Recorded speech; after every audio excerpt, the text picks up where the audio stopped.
The United Nations General Assembly continues in New York as world leaders address rising poverty and climate change. Protesters take to the streets of Argentina as the economic crisis grows worse. And the British Parliament is to resume on Wednesday after the Supreme Court ruled the decision to suspend Parliament unlawful.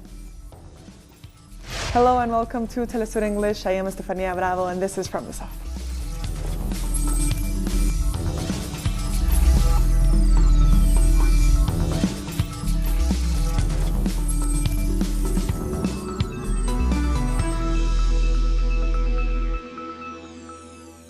UN Secretary General Antonio Guterres has emphasized economic inequality and climate change while speaking at the start of the 74th session of the United Nations General Assembly in New York. Addressing world leaders, he also criticized recent attacks on oil facilities in Saudi Arabia. The UN Secretary General further announced his support for a meeting between U.S. President Donald Trump and North Korean leader Kim Jong-un. World leaders have gathered at the UN amid tight security to discuss global issues under this year's theme, galvanizing multilateral efforts for poverty eradication, quality education, climate action, and inclusion. The climate emergency is a race we are losing, but it is a race we can win if we change our ways now. Even our language has to adapt. What once was called climate change is now truly a climate crisis. And what was once called global warming has more accurately become global heating. We are seeing unprecedented temperatures, unrelenting storms, and undeniable science. 10 days ago, in the Bahamas, I saw the ruin caused by Hurricane Dorian. That aftermath is a mere prelude to what science tells us is on its way. But something else is on its way, solutions. And the world is starting to move, not yet fast enough, but move in the right direction, away from fossil fuels and towards the opportunities of a green economy. And the Climate Summit highlighted some of the solutions we need to scale up in order to dramatically reduce emissions, keep temperatures rise to 1.5 degrees, and reach carbon neutrality by 2050. During his intervention, the Bolivian president told the General Assembly that only joint international action could confront the multiple threats that put in danger the future of humanity. He cited the issue of climate change, with the world on course for a temperature rise of 3 degrees Celsius by the end of the century. The consequences of climate change will condemn, according to our own UN figures, millions of people to poverty and hunger. They will not have drinking water, they will lose their homes, and will be forced into mass displacement, leading to huge waves of migration and new armed conflicts.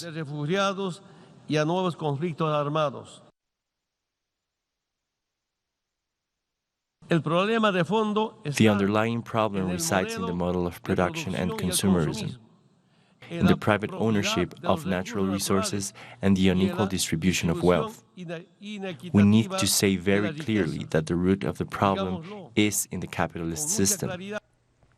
Meanwhile, Brazil's President Jair Bolsonaro hit back at critics who have said the raging Amazon fires are a global problem.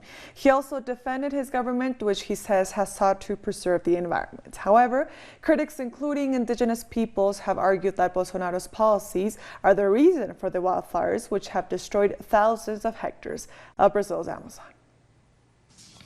It is a fallacy to say that the Amazon is the heritage of humankind, and a misconception, as confirmed by scientists, to say that our Amazonian forests are the lungs of the world. Using and resorting to these fallacies, certain countries, instead of helping, embarked on the media lies and behaved in a disrespectful manner and with a colonialist spirit.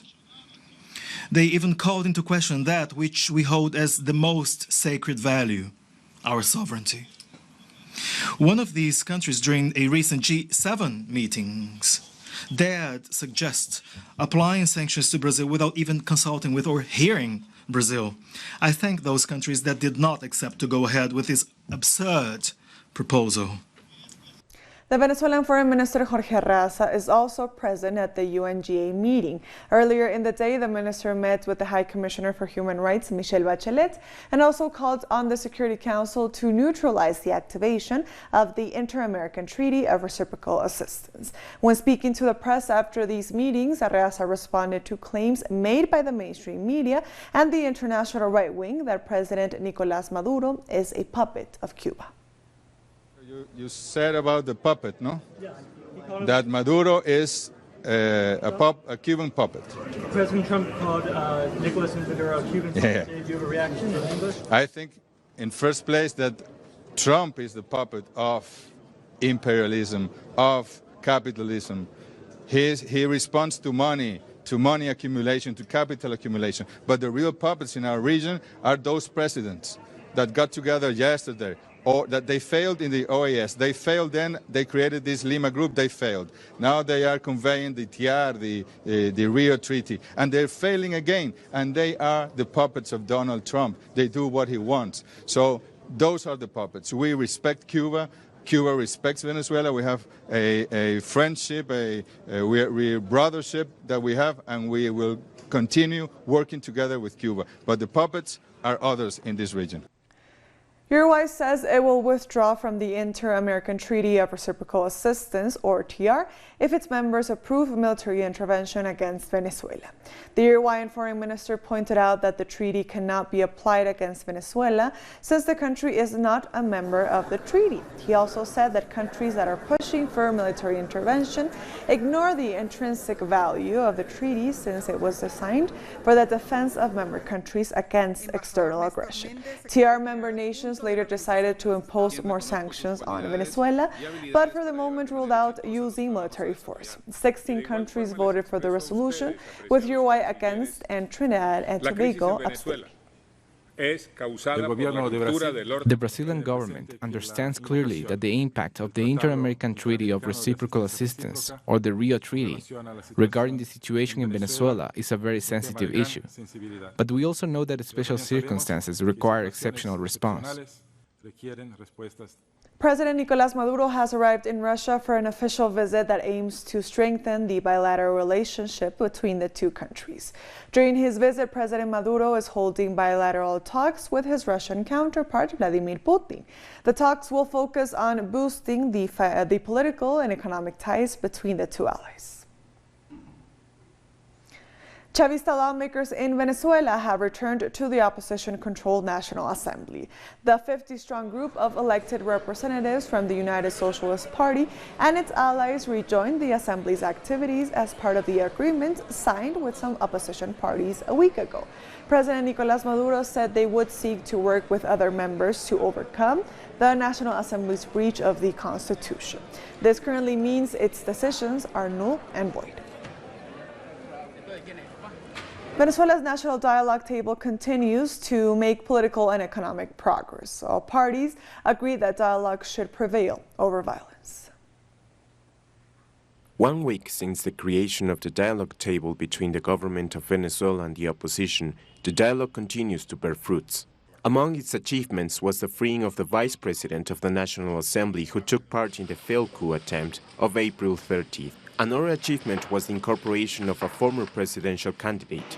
They are now focusing on the development of thematic panels. Today's meeting focused on establishing agreements. We also set an agenda for the next coming days. We have decided to create 8 panels that will give an update in 20 days from now, so that people can give an opinion on what we are doing. We want people to know how the dialogue process is progressing. The dialogue tables are: table for the review of electoral power and proportional representation, table to evaluate prisoners, table for sovereignty and territorial integrity, national economic table in order to find solutions and review the proposed program of exchanging oil for food, medicine and basic needs, and to condemn the blockade and sanctions, political rights table that will work on the coexistence of popular powers and the work of the National Constituent Assembly. Social rights, public services, and migration table. Political parties, revolutionaries, and opposition table. Social movements table. The dialogue table is also backed by Russia, China, Uruguay, Mexico, Cuba, Norway. They agree that dialogue should be prevail over violence. We have always said that these negotiations are complementary. If talks in Norway are re-established, they will be complementary to the national dialogue table. There are no confrontations. We are just looking for a political and constitutional way to end the conflict the country is facing. 1 week of the national dialogue has produced more progress than the 8 months of the violent confrontation led by Juan Guaidó. We have maintained our position of dialogue and peace. We want to reach agreements that will consolidate peace in the region. Venezuela is a country of peace, in spite of the threats it faces by the right wing and U.S. imperialism. We will keep moving forward. There is nothing that will stop this negotiation. We will continue working towards this direction in order to get important results. In response to the progress made at the dialogue table, President Maduro announced that the Chavista political force that had withdrawn from the National Assembly will be back on September 24. We'll be right back. Stay with us.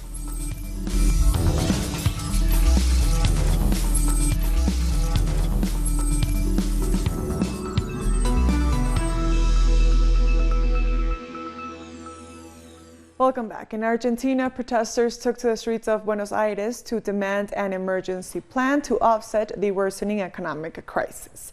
Protesters held placards calling for real work and condemning the deal made between President Mauricio Macri and the International Monetary Fund.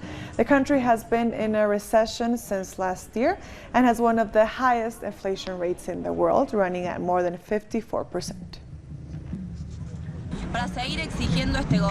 We keep demanding an emergency plan from this government to increase wages, pensions, social programs, and in opposition to the firings and adjustment. I believe we have to break with the International Monetary Fund, stop paying the debt, and solve society's problems in a structural way in general, which is not what this government plans to do.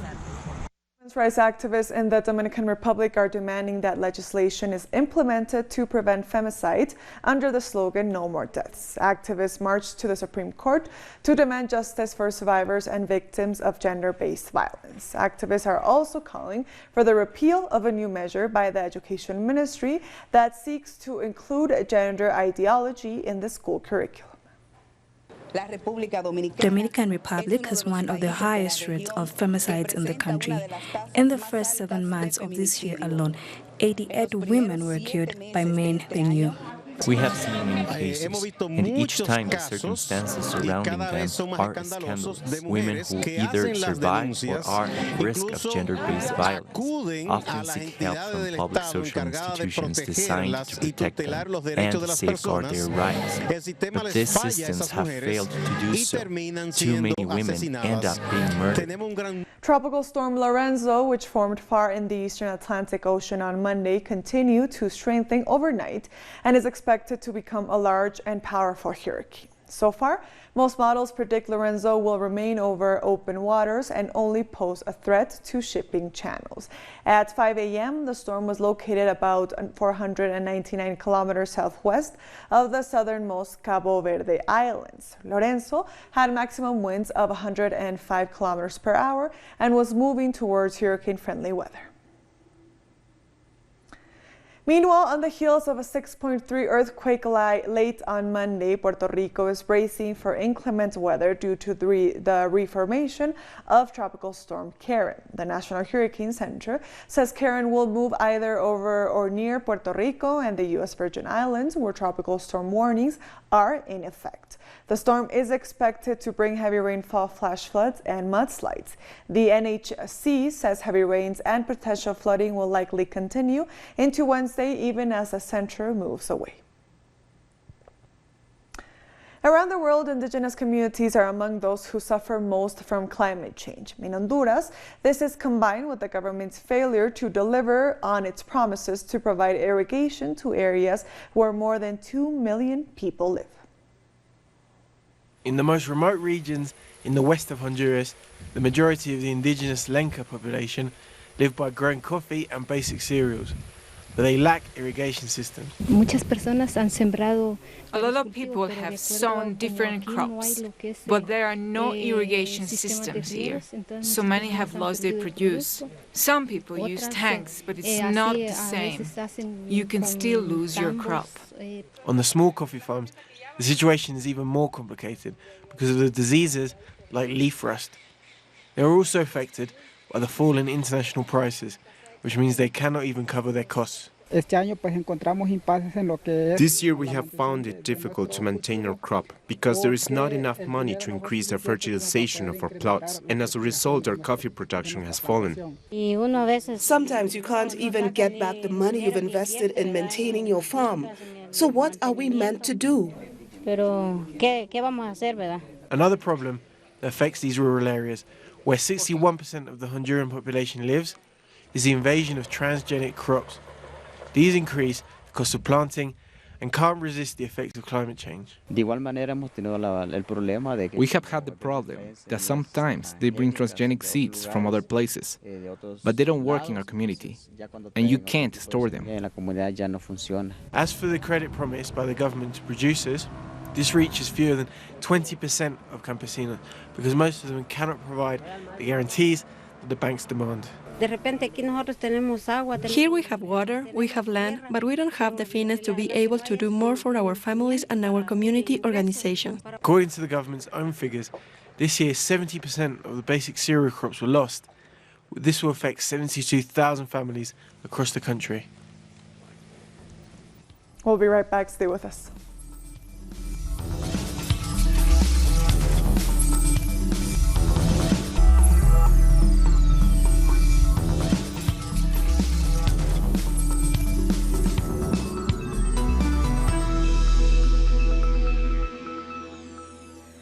Welcome back. South Africa's President Cyril Ramaphosa has pledged to step up efforts to preserve indigenous languages that are being lost in the country. Speaking during the commemoration of Heritage Day, Ramaphosa said public schools that do not teach African languages have been reduced from 2,500 to 460. He added that by next year, all 243,000 public schools would offer classes in at least one African language, while Parliament has also been asked to elevate sign languages to the status of an official language. National Council of Provinces. In Algeria, 8 babies have been killed when a fire ripped through a maternity hospital. Firefighters managed to rescue 11 babies, over 100 women, and the hospital staff after a fire broke out in a hospital in the town of Oued Souf in the night. The cause of the fire is still unknown, but authorities have launched an investigation into the case. Tanzania's government has summoned the World Health Organization after the agency accused the government of failing to provide information about possible Ebola cases in the country. On Saturday, the WHO said in a statement that it had learned of one suspected fatal case in the city of Dar es Salaam and 2 other infections, but despite repeated requests, was giving no official information. Last week, Tanzania said it had not confirmed or suspected cases of Ebola. A government spokesman said they had summoned the WHO's local representative to obtain in-depth details from the agency on reports circulating in the media.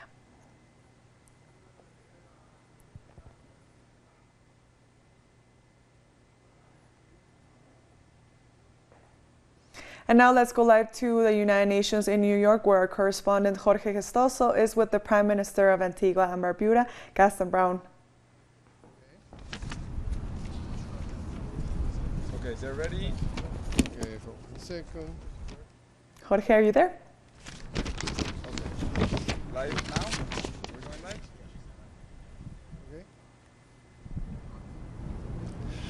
Thank you very much. We are here at the United Nations. Today, the General Assembly is starting the debates, and we have the honor to have the presence of the Prime Minister of Antigua and Barbuda. We're talking about Gaston Browne. Mr. Prime Minister, thanks very much for joining us. It's a pleasure. Thank you. Mr. Prime Minister, what about your region is absolutely facing the huge problem of climate change? We're talking about the Hurricane Dorian creating really struggles in, for example, Bahamas. Is the UN doing enough for the Caribbean region? Yeah, well, we continue to call on the international community to help small island states in the Caribbean to build resilience, to mitigate and certainly to adapt to the effects of climate change. Climate change is the most significant threat facing the planet. And certainly within the Caribbean, we are among the most vulnerable. In fact, part of our vulnerability has to do with very limited financial resources. So we do not quite have the capacity to build climate resilient infrastructure and climate resilient homes.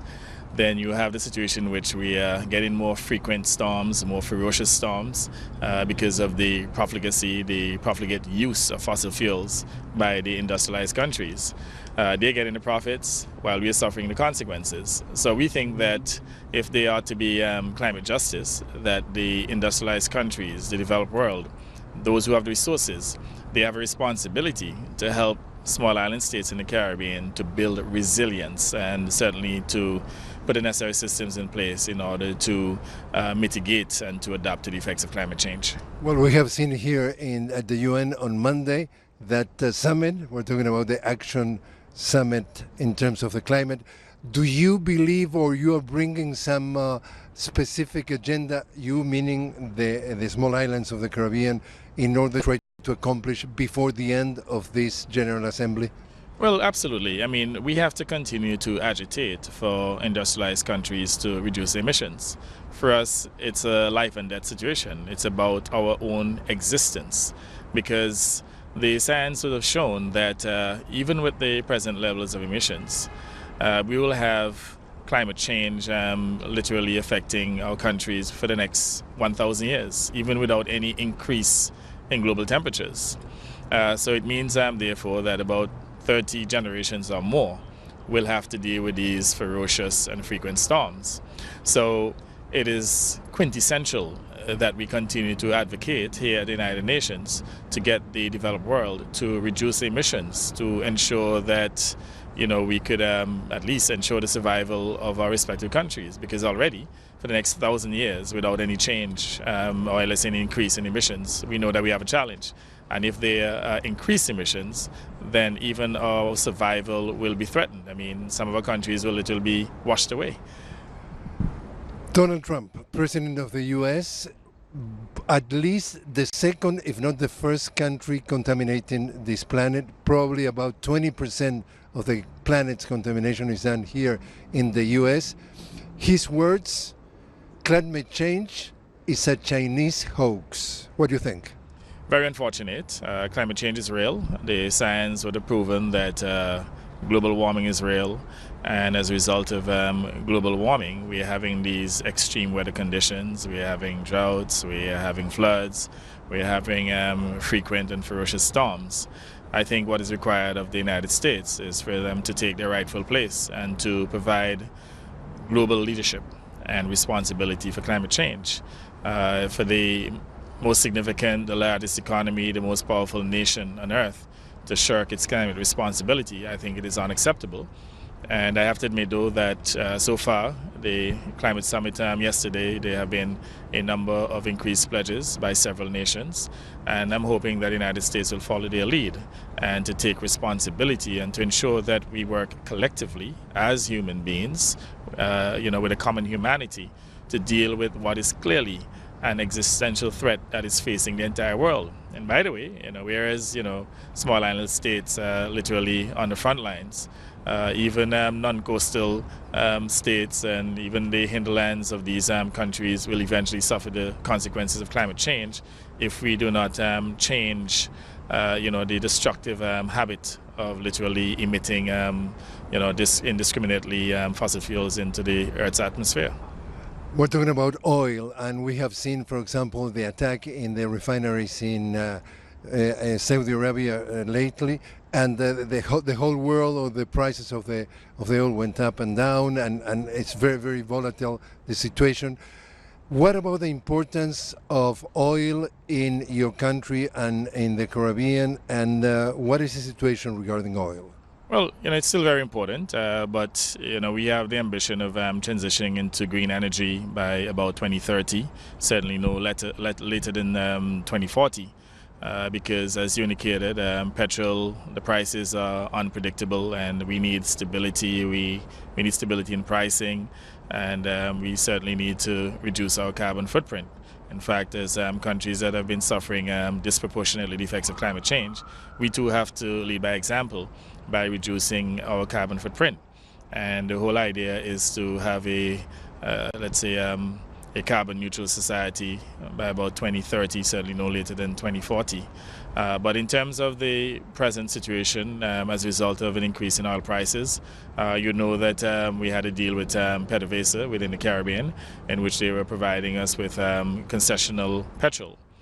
So in the interim, we actually seen literally a reduction, or less elimination for that matter, of the credit that we used to enjoy from PDVSA because they used to supply us.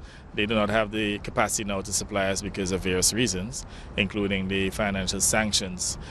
So clearly that in itself would have made a number of CARICOM countries more vulnerable, and so certainly more susceptible to the increase in petrol prices globally. So, in other words, also your country is seeing the effects, the struggle, the strangling of the sanctions in Venezuela, and how that affects the distribution or the supplies in your country are in the Caribbean. Absolutely. So we perhaps collateral damage as a result of the financial sanctions against Venezuela. And let me just state here that insofar as the effects of financial sanctions that are really literally plunging innocent people into poverty, and at the same time literally causing the deaths of a number of innocent people, we don't think that that is an effective mean to the end of a regime change that certain countries are trying to engineer within Venezuela, because ultimately innocent people are suffering. And we believe that the matter should be resolved through diplomacy and dialogue. We believe in the universal principles of non-interference in the affairs of states, and certainly, to respect the sovereignty of states. So we still remain hopeful that some form of diplomatic solution will be found, so that Venezuela could be restored to normalcy, and that the people in Venezuela could literally improve their living standards rather than have the type of economic hardships sustaining themselves. What about your reaction to the speeches this morning from Brazilian President Jair Bolsonaro and President Trump of the U.S. this morning? Well, the United States should exercise global leadership. Brazil, too, is a significant player within this hemisphere, one of the largest economies within the hemisphere. And we also expect Brazil to, demonstrate significant leadership. We thought that the most significant issue affecting us within this hemisphere is the issue of climate change. And we do not believe that that matter was ventilated properly. Certainly President Trump did not say much about it, and the President of Brazil would have literally spoken briefly about the Amazon fires. But we think that greater leadership would have been required by those two significant players within this hemisphere. So finally, Prime Minister, your turn here in the General Assembly is Friday. What is your message? What is the footprint that you would like to leave in this General Assembly? Well, our most significant issue is the issue of climate change, and following on the heels of what happened in the Bahamas, we have to continue to agitate for change, to agitate for the industrialized countries to reduce their carbon emissions, and for them to live up to their climate responsibility, to provide a type of financial support for poor developing countries, small island developing states in the Caribbean, to get the necessary concessional resources, concessional loans and grants in order to build capacity to mitigate and to adapt to the effects of climate change. There's some other issues, including the issue of de-risking that has affected a number of our countries, and we will also be advocating for changes there to ensure that there is financial inclusion in order to protect our people. Because ultimately, between those two issues, climate change and de-risking, we could find out situations in which the socioeconomic gains that we've made over the years, that they could be reversed, and then our people could find themselves in abject poverty. Now, we too have our ambition of achieving all of the Sustainable Development Goals. And, these threats are literally undermining the prospects of us achieving those goals, so that we now have to stand up and speak up without fear or favor. There are some who may not necessarily like our message, but again, we recognize that, the national interest is at stake here, and we have to stand up for our country respectfully and to speak up and to agitate for change.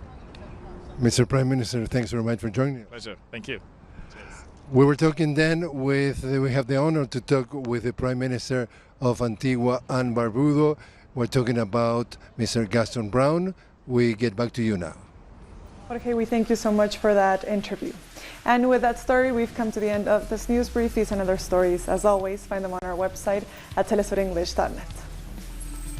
And also join us on social media. We are on Facebook, on Twitter, and on Instagram. For Telesur English, I am Estefania Bravo. Thank you for watching.